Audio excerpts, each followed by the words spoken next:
everybody. Welcome to the Oldish. I'm so happy to have you back here again. My name is Karen. As always, I am your host, and today I want to talk about how you're feeling. Are you feeling a bit off? Can't quite figure out why. We're used to shopping differently, washing our hands a lot, wearing a mask, but we're not socializing the same way. You may have gone back to work or getting ready to go back to work, but it's not going to be the same. A walk outside used to be refreshing, but now it's a game of dodge 'em. Oh my God, all these people. Who's going to move? Why aren't they moving? Should I move? Holy cow. So many people. Who's in my bubble? Can I go to church? Should I go to church? You get the drift. Life is very different. It may never be the way that we were used to. So why are you feeling the way you're feeling? If you kind of got your head wrapped around that, are you feeling a bit of a malaise? Not sure about anything anymore, not sure where we're headed? Are things going to get better? Or are they going to get worse? Are we safe? I think that's the biggest thing on people's mind is whether or not they are safe in any given situation. I often hear, treat everyone like they're infected. Well, how scary is that? It's really frightening. Today's topic was inspired by a few people that I have seen writing or doing videos on topics like this. A social worker who is seeing more desperation in her clients, a teacher who's preparing to welcome students back to a very different looking classroom, and a comedian who was having difficulty finding things to be funny about given the world situation. I'm not talking about politics. This particular comedian is facing a world that is unlike anything that we have ever seen, which is what we're all facing.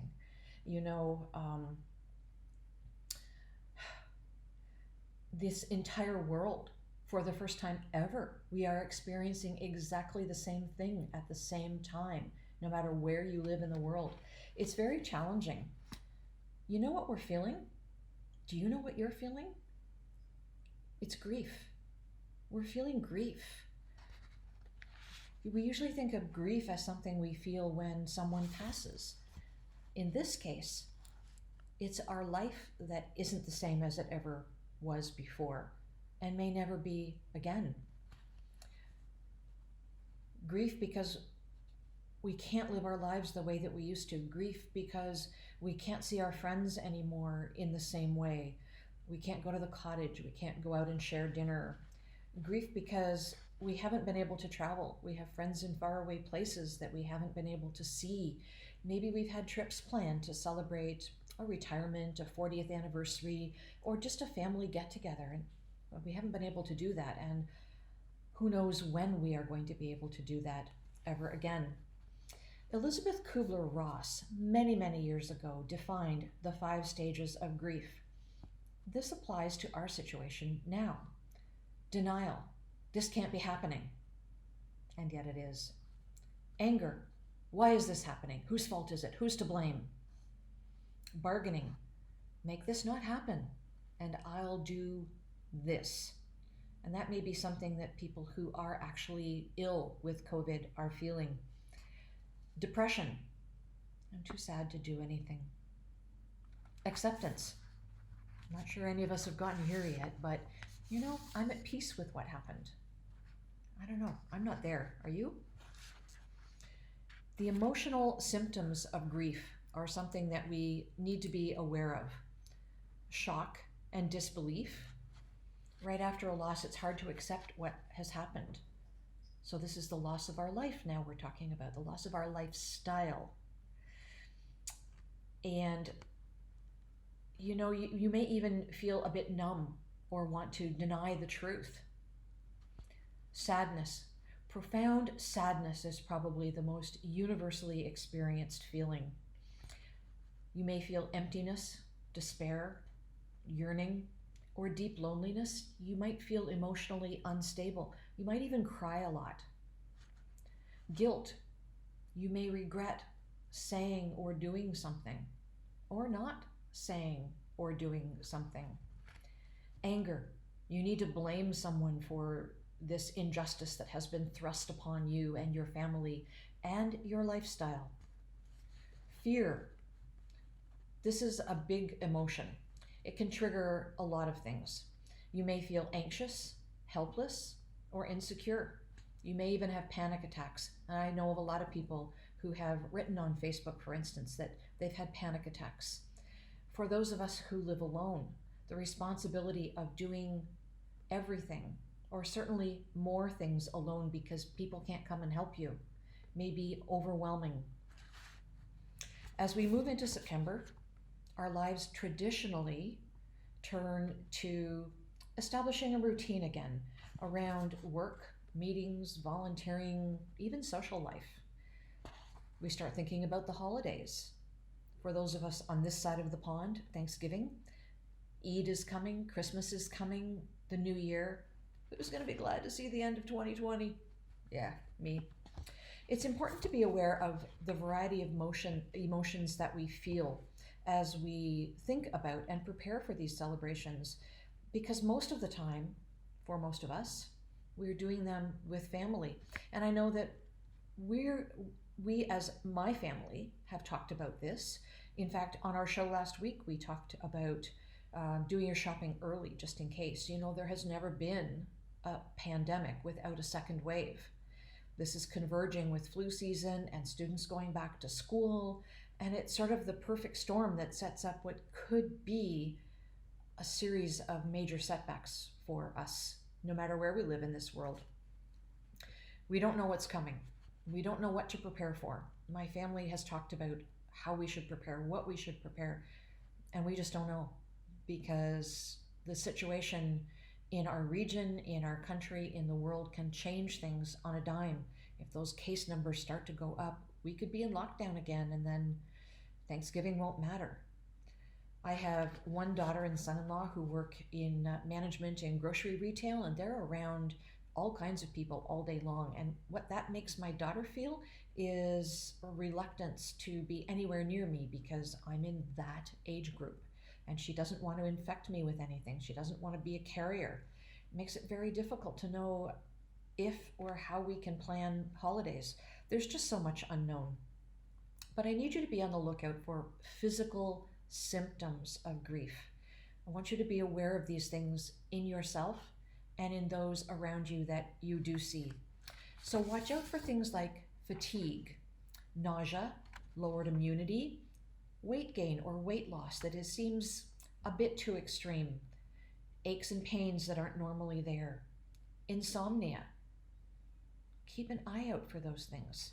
When grief moves into depression, watch out for intense, pervasive senses of guilt, thoughts of suicide or a preoccupation with dying, slow speech and body movements, the inability to function well at work, at school, or at home, seeing or hearing things that aren't there. Now, I know that for some of you, these symptoms of depression may seem a bit too extreme, but for some people who are already prone to be on the sad side, it can be not a very big distance to get them into depression when life is not the kind of routine that they anticipate or are used to. So what can we do? Face our feelings, and the sooner you do that, the better. If you get to know yourself really well, as I hope most people of our age do, you should recognize when things aren't quite feeling the same. And if they're not feeling the same for a day or two, that's very different than if we're not feeling the same for a week or two. Face those feelings that you're having. Express them as best you can. For some people, that means journaling.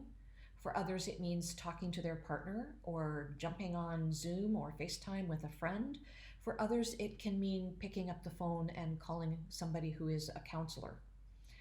Try to maintain your hobbies or start some new ones. I don't know if you'd call it a hobby, but over the shoulder, you see this KitchenAid here. I've started making bread.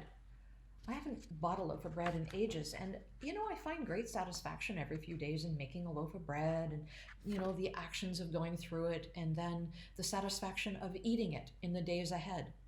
It's a small thing, but the small things can really matter.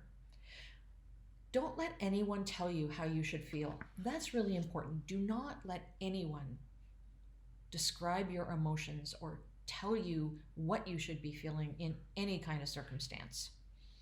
Plan ahead for things that trigger you. For instance, crowds. Crowds may trigger you because you have to treat everyone like they're infected. Maybe you do, maybe you don't. But as an example, crowds. Call the grocery store. Ask them when their low traffic times are so that you can plan to do your shopping in a low traffic time. It's just planning for the things that trigger you and planning for strategies to cope if you are triggered. Look after your physical health. Try to eat well. If you're not on a good diet now, try to get there. I know I've been eating more fruits and vegetables since this whole thing started, and it makes me feel like I'm looking after myself better. Exercise is good too. My other daughter, who is not in retail, she and I go for a 5K walk every morning with her dog, and we go through a nature preserve and, listening to the birds and watching for wild turkeys. There's a fox in the nature, well, I think a den of fox in the nature preserve. We haven't seen them yet, but we frequently run into people who have. So we keep our eyes open for the wildlife in the preserve. And it's just a different feeling to be able to get out in the fresh air and to move your body. I think that matters. If you can't get out and walk, then jump on YouTube and find some exercise videos that make you happy, whether it's yoga or Tai Chi or something a little bit more aerobic and active. Get yourself a skipping rope and go down to the basement or out in your garage or out on your front lawn. Who knows? It doesn't matter. Move your body. Moving your body gets those endorphins moving that help you to feel better about yourself and about the world around you. So, seek help early, plan the strategies that will help you feel better, and it will help you cope with what's ahead because we don't know what's ahead. We think we do, but I think if any of us have learned anything about this pandemic, it's that we don't know what the next few days, weeks, or months will bring. So it's important to look after yourself. Recognize grief, deal with it, and we'll all be fine. Fingers crossed. Take care of yourselves until next Wednesday at 12 noon when I will see you again. Until then, take care of yourselves. Really take care of yourselves.